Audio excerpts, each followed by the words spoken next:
Hi, my name is Cristina Biaggi, and my body of work spans from finely detailed bronze sculptures to large works and collages based on current events focused on human, environmental, and women's rights.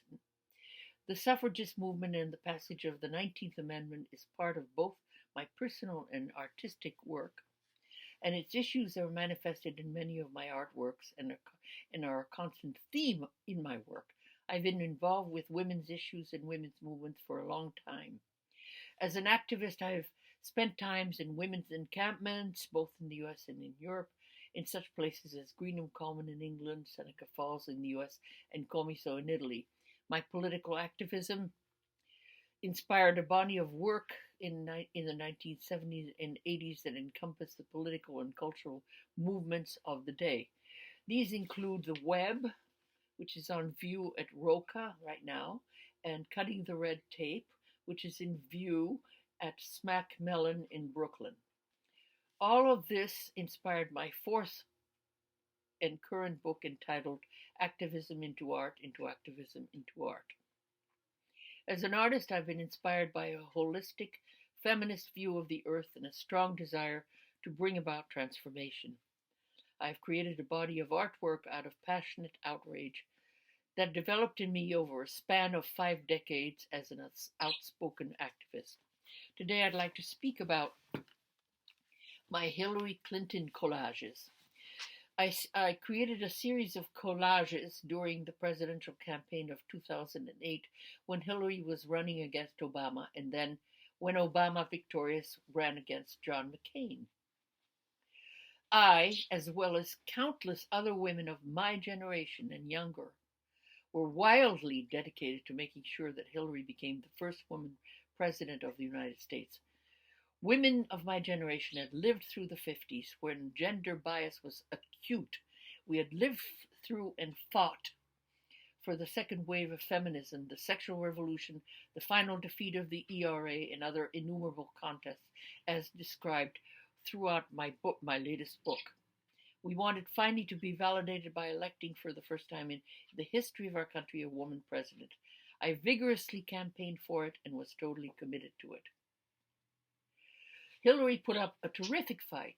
I and many others, including some of the leading feminists such as Gloria Steinem, fought very hard for Hillary, but finally on June 7th, Obama's campaign triumphed over hers. She then turned around and in an incredibly moving speech offered her support for his candidacy. During her concession speech, she told voters that the glass ceiling was still intact, but that they had put 18 million cracks in it. She underscored her campaign's progressive achievements, telling supporters, because of you, children today will grow up taking for granted that an African American woman can, yes, become president of the United States. It was in deep sorrow that I planned to compose my collage on wood, breaking the glass ceiling. I created this collage on an arch panel of wood reminiscent of the central part of a medieval sacred altarpiece. Hillary is depicted looking down in deep thought or meditation. Her cloaked arms extend outward, seeming to embrace the women below her inside her cape. I was inspired by the early Renaissance painting La Madonna del Parto by Piero della Francesca, which is in Italy, in San Borgo di Sepolcro. Hillary appears on a gold background, emphasizing her sacred quality. She seems to unfold the aspiration of remarkable women, gathering a dynamic group of women of special achievement under her cloak. These women are sources of inspiration for the viewer. Each one of them, at different times and in a different way, has been a beacon of what women can accomplish in the modern world. We can recognize Eleanor Roosevelt, Abigail Adams, Gertrude Stein, Alice B. Toklas, Sojourner Truth, Bella Abzug, Jane Fonda, Lily Tomlin, Betty Friedan, Anita Hill, Billie Jean King, Florence Kennedy, Gloria Steinem, Amelia Earhart, Rosa Parks, Oprah Winfrey, Joan of Arc, Aspasia, Hatshepsut, and other significant women. I was very moved and at the same time very driven while I was composing this work, and it helped me deal with my grief concerning our loss, Hillary's and mine, and the collective loss of all women. As I was recovering from the loss of Hillary's nomination for the presidency, I was I was empowered by an image of what all this meant in a visual sense. I was taking my dogs for a walk, and suddenly I had this vision. I envisioned the Minoan snake priestess with Hillary as a substitute for the priestess. Then in my vision, I saw Obama emerging from the top of Hillary's head like Zeus giving birth to Athena in the Greek myth. Well, I thought to myself, this is going a bit too far. She did not give birth to him, but she did give him the impetus. She bequeathed it to him. She contributed to his power to win the election against McCain and become the first African American president of the United States. By the way, I'm also a prehistorian. For you who don't know the Minoan snake priestess, here's some background information. The snake priestess is a very powerful image emanating from Minoan society during the Bronze Age in Crete. From everything we now know, women in Minoan society moved freely in the society and were certainly on a par with men. The statue of the snake goddess represents, in my view, the power of women and the respect in which they were held in Crete during the second millennium BC. The snake has been a symbol of transformation since Paleolithic times. It only took a negative connotation with the advent of patriarchy and with the coming of the monotheistic religions, hence Adam and Eve, the Adam and Eve myth.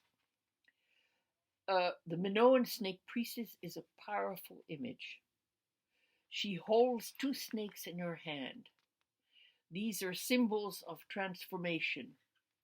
Snakes shed their skins in the spring every year and hence are reborn. An owl sits on her head. The all-seeing owls was considered very powerful, all-seeing and all-knowing. It's a bird of wisdom.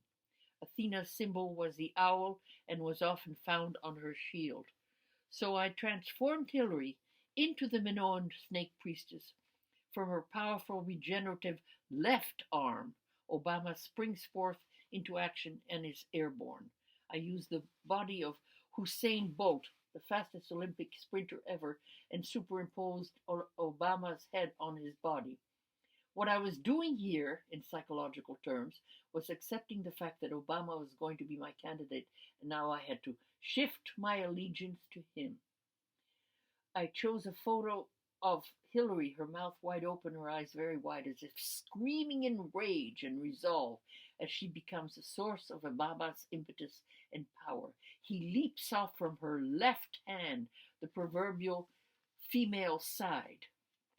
One can recognize underneath Martin, and on the sides, triptych sides, Martin Luther King, Frederick Douglass, Lincoln, Nelson Mandela, Sojourner Truth, Coretta Scott King, Alice Walker, Aung San Suu Kyi, Gloria Steinem, Ann Richards, Geraldine Ferraris, and other heroic figures.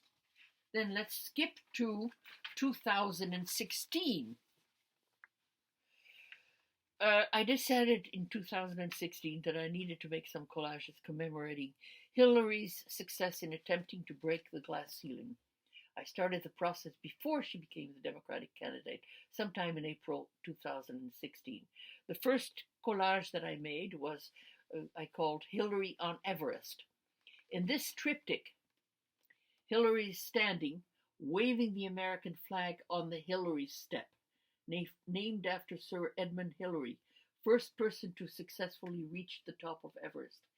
The jeu de parole here is her namesake, Sir Edmund Hillary, who was the first white man to successfully climb Everest with his Sherpa, Tenzing. On the wings of the triptych are various hero women who helped her with the supreme achievement by the actions of their lives, such as Betty Friedan, Susan B. Anthony, Elizabeth Cady Stanton. Then I moved on to a triptych of Hillary as Wonder Woman. In this triptych, Hillary appears with her red, white, and blue cloak like a butterfly of transformation, looking proud and confident.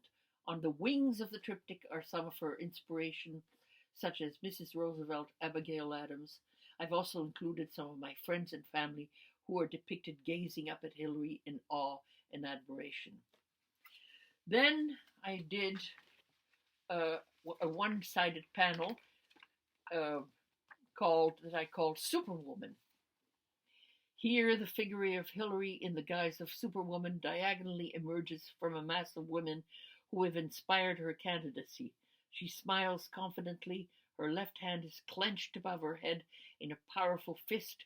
Her right hand lags behind her, helping her to fly.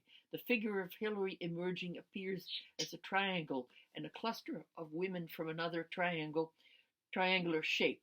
The double triangle is like a butterfly or a double yoni, symbols of transformation and renewal.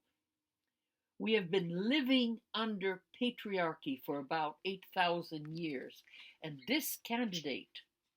this candidate were successful, the glass ceiling of patriarchal domination would have been partly shattered. Then I went on to another three-sided triptych called Hillary as Diana Nyad.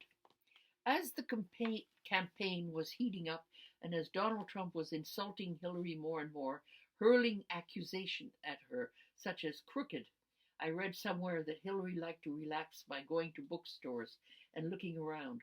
One time she came across the swimmer Diana Nyad's account of swimming 100 miles between Cuba and the US, and how her biggest danger was being stung by a man-of-war jellyfish. In the center portion of this collage, I've depicted Hillary swimming. Below her is the face of Donald Trump as a man-of-war jellyfish threatening Hillary swimming above. All of the collage are on a golden background, the sacred color of the medieval triptych, which has inspired these modern ones. The wings of the collage show crowds of people cheering for Hillary and luminaries such as Shirley Chisholm, the first woman to run for president, Rosa Parks, Pauli Murray, who broke the color barrier on a bus even before Rosa Parks, and others, as well as friends and relatives. Then, when Hillary won the Democratic primary and received the nomination for president, I created this collage, which I call The Celebrant. She's depicted in her element, triumphant, with open arms as if embracing the whole world. Behind her are some of the multitudes who voted for her. On her flowering blue and white skirt are some of the women who inspired her to get where she is, such as Eleanor Roosevelt and her contemporary supporters, such as Michelle Obama, as well as some of my friends and relatives. Next came The Race, a one-panel triptych where Hillary is depicted running a race in the guise of an Olympic swimmer. The women depicted under her who have gone before her or are her contemporaries have helped give her the impetus to run. Shirley Chisholm is touching the bottom of her right foot with her right hand and giving her the power for this race. Michelle Obama is smiling at her in the night. Then I went on to depicting Hillary as an acrobat in the pinwheel. In this one-panel collage, Hillary is leaping in the air like an acrobat, assuming the pinwheel position. The pinwheel position is a very powerful ancient symbol found in early Neolithic iconography, signifying cyclical continuity and transformation. It was co-opted by the Nazis during World War II, and its direction was reversed.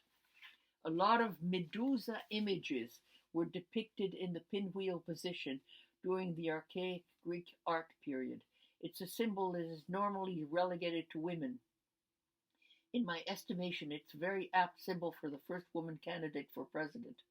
Under Hillary's flying form are noted women who have inspired her to be where she is and whose accomplishment and moral power guide her forward.